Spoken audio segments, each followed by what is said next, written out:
State lawmakers are wrapping up the last day of the 2015 legislative session. The Senate called it quits early this afternoon just after passing the controversial multi-billion-dollar Medicaid bill.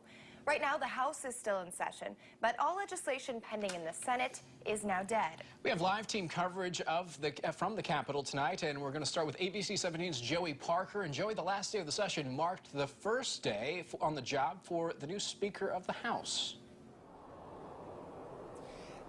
It did, Daniel. I'll tell you, it was day one for Speaker Todd Richardson.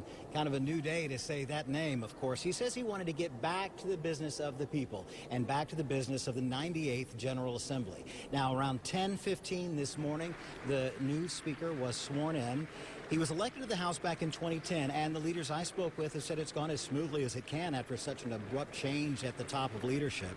As you said, the House is still in session, and Speaker Richardson said he, along with members of the Minority Caucus, will speak to us at 6 o'clock as the session comes to an end. Now, a couple hours ago, the Senate, of course, wrapped up, and ABC 17's Dan Messineo was in chambers when that happened. He joins us now live, Dan, and it was pretty much split reaction, at least, along party lines. Yeah, Joey, the Senate adjourned for the last time this year just around 4 o'clock. Now, the Senate majority sounds fairly satisfied with the progress that they've made this year. Senate Democrats say they're disappointed. Now, just a couple of hours ago, the Senate ended around a day and a half of gridlock by passing a bill for a voluntary fee for hospitals that will help fund more than $3 billion of the state Medicaid program.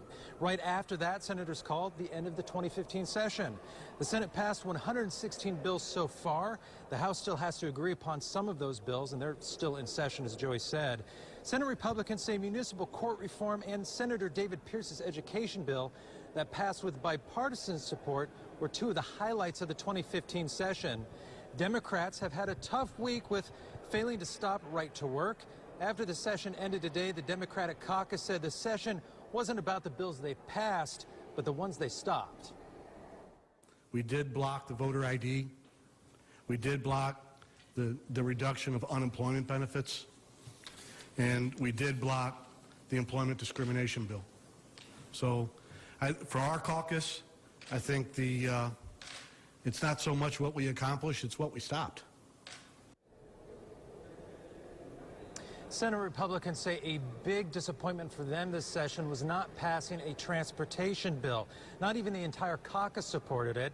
The bill would have added a 1.5-cent tax to fuel. The money would have gone to the financially strapped Missouri Department of Transportation. Dan, again, the House should be wrapping up with the ceremonial prayer and the tossing of the papers, as we've seen before. That should be around 6 o'clock. We'll be live for that, as well as some parting words from Governor Nixon as the 2015 regular session comes to an end. Reporting live with Dan Messineo, I'm Joey Parker, ABC 17 News. Thank you very much, Joey. And like Joey said, we'll continue to bring you updates here on ABC 17 News. You can also catch new details on Twitter, Facebook, and our website, ABC 17.